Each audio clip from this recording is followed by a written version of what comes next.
Good evening and welcome to tonight's Rapid International News. First we go to Mali, where hundreds of supporters of Mali's traditional authorities gathered at a Bamako stadium on Saturday to reaffirm backing for the ruling junta, which has led the country since the 2020 coup. The event followed coordinated attacks by Islamist and rebel groups last month that killed several people, including Defense Minister Sadio Kamara. One participant, Umar Niete, said the death of General Kamara moved many and that Mali remains resilient despite the attacks. The attacks, described as one of the largest against the Malian army in years, targeted multiple cities and military bases, with jihadist and Tuareg-led factions claiming responsibility and even blocking Bamako on several occasions. Mali's junta has shifted security partnerships towards Russia, prompting the departure of French forces and a UN mission, while vowing to restore stability amid ongoing violence. The regional body ECOWAS has repeatedly called for progress towards civilian rule and warned of potential sanctions if constitutional timelines are not respected. Also, the African Union has reiterated support for regional pathways to stability while stressing adherence to democratic norms.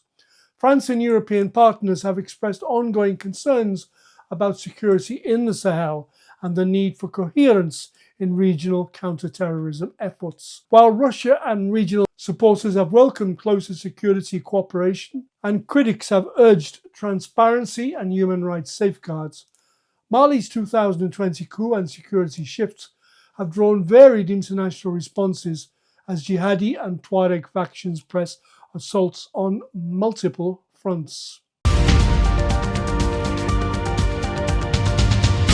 Now we turn to Kenya, where Africa's wealthiest industrialist, Aliko Dangote, a prominent Nigerian entrepreneur, is seriously considering Kenya's coast for a 650,000 barrel per day refinery, a shift from a Tanzania site previously discussed after issues over due process.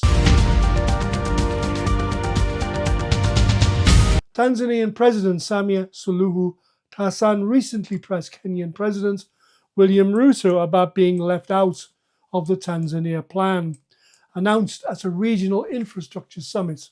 Dangote told a financial outlet that Mombasa's port advantages could support the project, estimating a cost of $15 billion to $17 billion.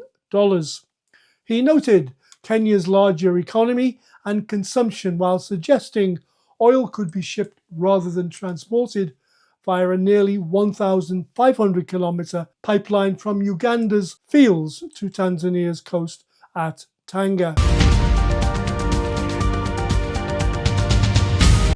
The plan remains contingent on political alignment, land allocation, financing and protection from fuel dumping by external competitors. Nigeria's refinery, built entirely in-house over a decade, has reinforced Dangote's manufacturing model and is cited as a backdrop for expectations of regional refineries. Analysts caution that rival pitches and national sovereignty concerns could shape the outcome.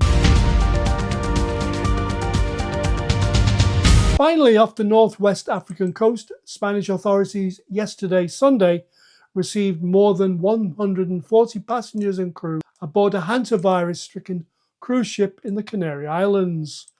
The vessel arrived in Tenerife on Sunday, with evacuees being transferred to a segregated, isolated area, according to Spain's emergency chief, Virginia Barcones.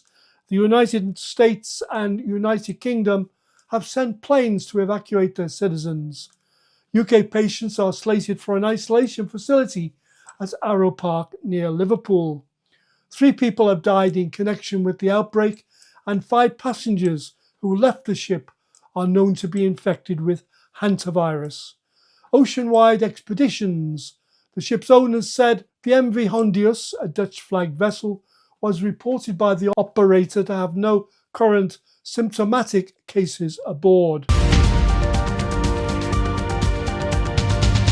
The The World Health Organization has rated the broader public health risk as low. A WHO spokesperson noted a tested flight attendant linked to an infected passenger returned a negative result, underscoring low transmission potential.